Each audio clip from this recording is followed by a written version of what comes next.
Hello everyone, मेरा नाम है अमित कुमार। आज के सेशन में आपका स्वागत है। आज के सेशन में मैं आपको सूझ या अंतर्दृष्टि का सिद्धांत पढ़ाने वाला हूं। अधिगम के अंतर्गत ये सिद्धांत आता है। ये सिद्धांत जो है किसी भी टेट एग्ज़ाम के लिए बहुत महत्वपूर्ण है। सीटेट के एग्ज़ाम में भी बहुत सारे प्रश्न यहाँ से पूछे जाते हैं। तो चलिए मैं आपको इस सिद्धांत को समझाने का प्रयास करता हूँ। देखिएगा, सूझ या अंतर्दृष्टि का सिद्धांत, ये सिद्धांत जो है कोहलर के द्वारा दिया गया है। ये कोहलर के द्वारा इस सिद्धांत को दिया गया, प्रतिपादित किया गया है। सिद्धांत को अधिगम का संज्ञानवादी सिद्धांत भी बोला जाता है। अधिगम के संज्ञानवादी सिद्धांत है। इसको गेस्टाल्टवादी सिद्धांत भी कहा जाता है। इस सूझ या अंतर्दृष्टि सिद्धांत को संज्ञानवादी सिद्धांत क्यों कहा जाता है? संज्ञानवादी सिद्धांत, इस सिद्धांत को इसलिए कहा जाता है क्योंकि यह जो है ज्ञान से जुड़ा हुआ है, व्यक्ति के दिमाग से जुड़ा हुआ है, ज्ञान से जुड़ा हुआ है। इसी कारण इसे संज्ञानवादी सिद्धांत कहा जाता है। जब इस सिद्धांत को हम पढ़ेंगे तो ऑटोमेटिक आप लोगों को ये समझ में आ जाएगा कि इसको संज्ञानवादी सिद्धांत क्यों कहा जाता है। गेस्टाल्टवाद क्या है? तो चलिए गेस्टाल्टवाद को समझते हैं। गेस्टाल्टवाद एक जर्मन शब्द है, जर्मन भाषा का शब्द है, जिसका अर्थ होता है संपूर्णता या समग्रता। संपूर्णता या समग्रता, आप इसको एक एग्जाम्पल से समझिए। स्क्रीन पे आपको एक कार का इमेज दिख रहा होगा। कार की अगर हम बात करें तो जब हम लोग एक कार को देखते हैं तो हम उस संपूर्ण कार को हम देखते हैं, न कि उसके टायर को देखते हैं। सबसे पहले तो हम उस संपूर्ण कार को देखते हैं, न कि उसके टायर को देखते हैं, आईना, शीशा, ये सब चीज़ को हम नहीं देखते, बल्कि पूरे कार को हम देखते हैं। ये होता है समग्रता। बच्चों को ज्ञान या सूझ अचानक उत्पन्न होता है, अभ्यास से नहीं। बच्चों के अंदर ज्ञान और सूझ का निर्माण जो है अचानक होता है, अभ्यास से नहीं होता है। ये बात इस सिद्धांत को बताता है। जबकि हमने थॉर्नडाइक का सिद्धांत पढ़ा था, पावलोव का सिद्धांत पढ़ा था, बीएफ स्किनर का सिद्धांत पढ़ा था, तो वो सिद्धांत जो है अभ्यास पे जोर देता है। जबकि ये जो सिद्धांत है ये अभ्यास पे जोर नहीं देता है। कोहलर के द्वारा ये सिद्धांत दिया गया, चिंपैंजी पे कोहलर के द्वारा प्रयोग किया गया। ये प्रयोग क्या है, हम उस प्रयोग को पहले समझते हैं, फिर आपको आगे मैं इस सिद्धांत को बताता हूँ। स्क्रीन पे एक वीडियो दिखाई दे रहा है, इस वीडियो को आप ध्यान से देखिए, उसके बाद मैं आपको इस सिद्धांत को समझाने का प्रयास करता हूँ।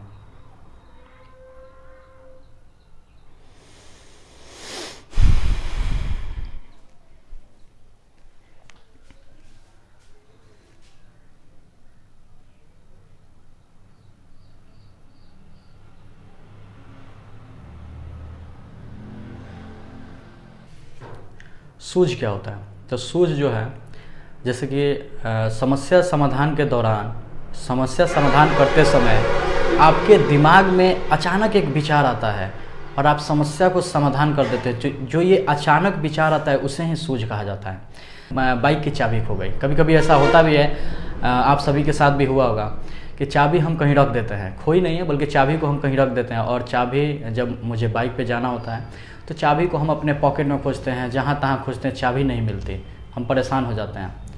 फिर थोड़ी देर के लिए चुपचाप बैठ जाते हैं, फिर दिमाग में चिंतन करते सोचते हैं कि चाबी कहाँ रखी थी।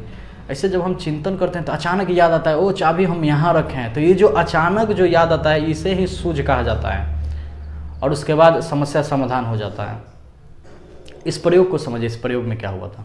जो है जर्मनी के रहने वाले थे, और ये गेस्टाल्टवादी मनोवैज्ञानिक थे। ये जब द्वीप पे गए तो वहाँ इन्होंने कई वनमानुष को देखा, और जब इन्होंने वनमानुष को देखा, वनमानुषों में एक वनमानुष बुद्धिमान था, उसका नाम सुल्तान था, और सुल्तान पे कोहलर के द्वारा प्रयोग किया गया। इन्होंने प्रयोग जो किया, इनके 2 प्रयोग इन्होंने किया, उन दोनों प्रयोग को हम समझते हैं। कोहलर के द्वारा 2 छड़ी उस पिंजरे में रख दिया गया।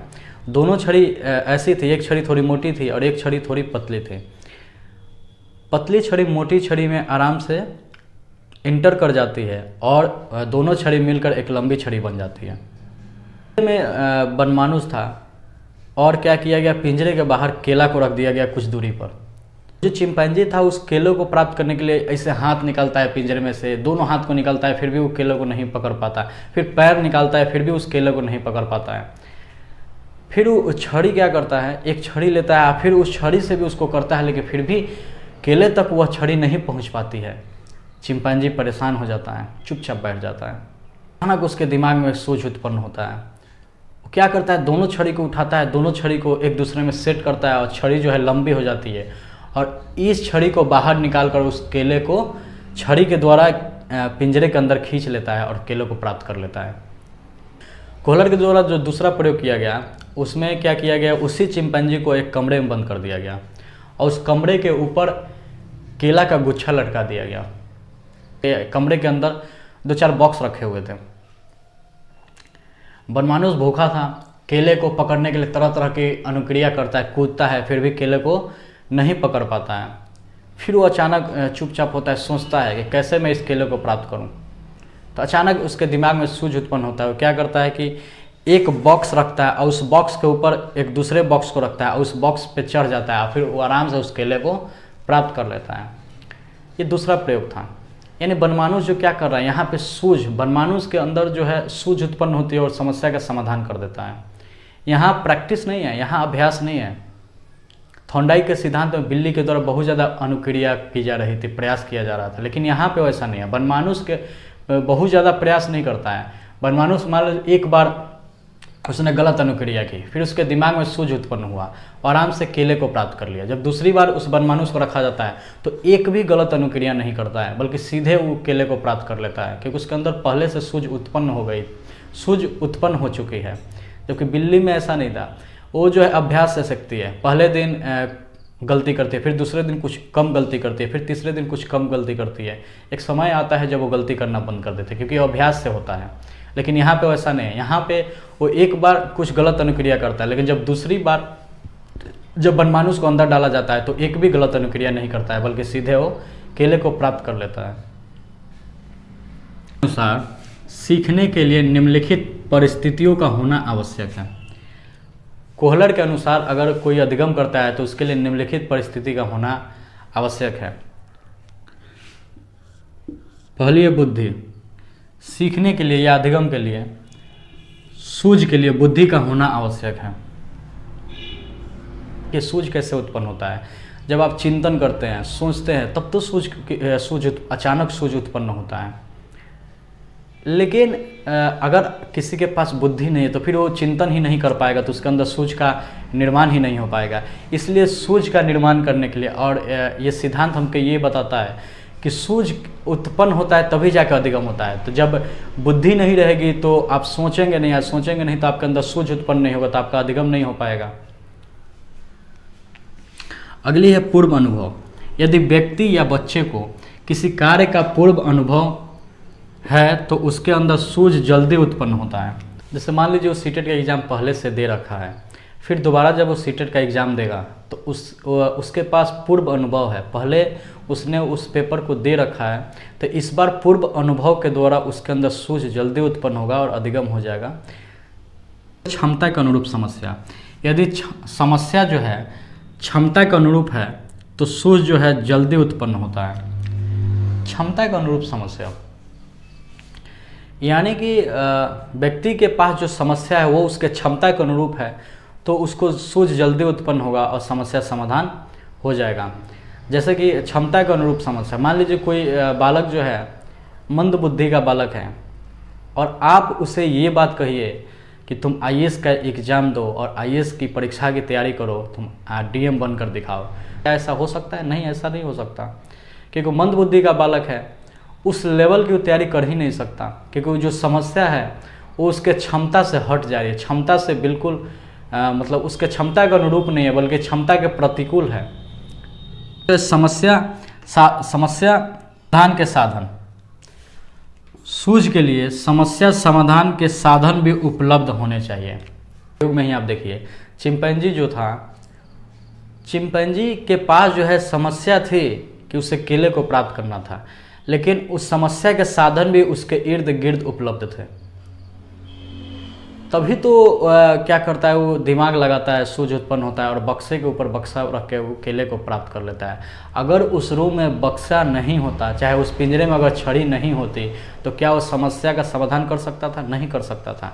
इसलिए समस्या समाधान के साधन भी उपलब्ध होने चाहिए। एग्ज़ाम की तैयारी कर रहे हैं और जो है समस्या समाधान के साधन आपके पास उपलब्ध नहीं है तो आप सीटेट एग्ज़ाम को पास नहीं कर पाएंगे। जैसे कि सीटेट का एग्ज़ाम के प्रिपरेशन आप कर रहे हैं, अब मान लीजिए आपके पास बुक नहीं है, अच्छी किताबें नहीं, हो सकता आपको अच्छी कोचिंग ना मिले, तो समस्या समाधान के साधन आपके पास नहीं है तो आप परीक्षा को पास नहीं कर पाएंगे। अगला जो है संपूर्ण परिस्थिति का अवलोकन। उस व्यक्ति के अंदर सूझ जल्दी उत्पन्न होता है जो व्यक्ति संपूर्ण परिस्थिति का अवलोकन करता है। चिंपैंजी को आप देखिए, चिंपैंजी जो था उस रूम में बंद था, उसे केले को प्राप्त करना था, तो क्या कर रहा है, थोड़ा देर अनुक्रिया करता है, जब वो केले को नहीं प्राप्त कर पाता है तो संपूर्ण परिस्थिति का अवलोकन करता है, इधर उधर चारों बगल वो देखता है। जब चारों बगल देखता है तब वो संपूर्ण परिस्थिति का अवलोकन कर लेता है, उससे बक्से दिखाई देते हैं, छड़ी दिखाई देती है, तो उसके बाद वो बक्से पे बक्से रखकर केले को प्राप्त कर लेता है, या छड़ी से छड़ी जोड़कर बाहर से केले को अंदर खींच लेता है और प्राप्त कर लेता है। तो क्या है, संपूर्ण परिस्थिति का अवलोकन था। आपको सबसे पहले संपूर्ण परिस्थिति का अवलोकन करना जरूरी है, फिर आप अधिगम कर पाएंगे। जैसे आप सीटेट एग्ज़ाम की तैयारी कर रहे हैं और सीटेट एग्ज़ाम की तैयारी करने से पहले आपको संपूर्ण परिस्थिति का अवलोकन करना है। जैसे कि सीटेट एग्ज़ाम की आपको प्रीवियस पेपर देखनी है कि सीटेट एग्ज़ाम में किस प्रकार का पेपर आता है, हार्ड आता है कि नॉर्मल आता है कि मीडियम आता है। ये सारी चीज़ें देखनी है कि सीटेट के एग्ज़ाम में कहाँ कहाँ से प्रश्न पूछे जाते हैं, कौन कौन से टॉपिक ज़्यादा महत्वपूर्ण है। आप क्या करेंगे, संपूर्ण परिस्थिति का अवलोकन करेंगे, फिर आप सीटेट एग्ज़ाम की तैयारी करेंगे, आप सीटेट एग्ज़ाम को पास कर जाएंगे। तो आपको जो है सीखने के लिए संपूर्ण परिस्थिति का अवलोकन करना जरूरी है। अब मैं आपको इसके एजुकेशन इम्प्लीकेशन के बारे में समझाता हूँ कि इसके शैक्षिक महत्व क्या है। देखिए, ये सिद्धांत जो है तीव्र बुद्धिमान के बालक के लिए ज़्यादा उपयुक्त है। सिद्धांत जो है तीव्र बुद्धिमान के व्यक्ति के लिए ज़्यादा महत्वपूर्ण है। कोई व्यक्ति अगर ज़्यादा तेज है, ज़्यादा बुद्धिमान है, तो उस पर यह सिद्धांत लागू होता है। मंद बुद्धि के बालक के लिए सिद्धांत नहीं है कि मंद बुद्धि का बालक के अंदर सूझ उत्पन्न ही नहीं हो पाएगा। तेज अगर बालक है, तीव्र बुद्धि का बालक है, तो उसके अंदर वो सूझ का निर्माण हो पाएगा, वो समस्या का समाधान कर पाएगा। ये सिद्धांत जो है अभ्यास को पूरी तरह से नकारता है। मंद बुद्धि के बालक के लिए अभ्यास करना बहुत ज़्यादा जरूरी है, क्योंकि मंद बुद्धि का बालक अभ्यास करके ही कोई भी चीज़ को सीखता है। तेज बालक है तो इस सिद्धांत के द्वारा भी वो सीख सकता है। इस सिद्धांत को मैंने आपको समझाने का प्रयास किया। अब मैं देखता हूँ सिद्धांत से किस प्रकार के प्रश्न पूछे जाएंगे, उस पर मैं एक बार नज़र डालता हूँ। तो सबसे पहला प्रश्न तो यही बन जाएगा कि सूझ या अंतर्दृष्टि का सिद्धांत का प्रतिपादन किसने किया था। आपको पता होना चाहिए कोहलर के द्वारा यह सिद्धांत का प्रतिपादन किया गया था।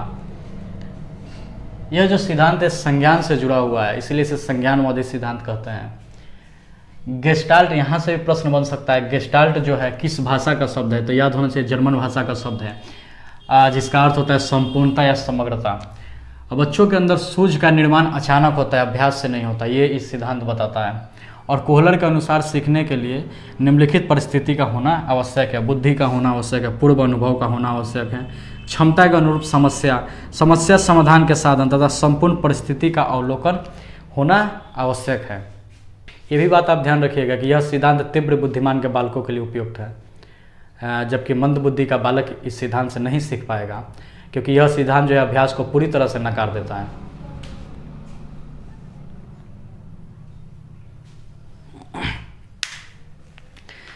मैंने इस सिद्धांत को आपको समझाने का प्रयास किया और मुझे आशा है कि आप इस सिद्धांत को अच्छे से समझ गए होंगे। उम्मीद है आपको वीडियो काफ़ी अच्छा लगा होगा। अगर आपको वीडियो अच्छा लगा है तो आप इस वीडियो को लाइक कीजिए, कमेंट करके बताइए कि आपको वीडियो कैसा लगा। चैनल को सब्सक्राइब कीजिए तथा बेल आइकन को दबाइए ताकि आपको वीडियो का नोटिफिकेशन समय पर मिलता रहे। दोस्तों के साथ शेयर जरूर करें। धन्यवाद।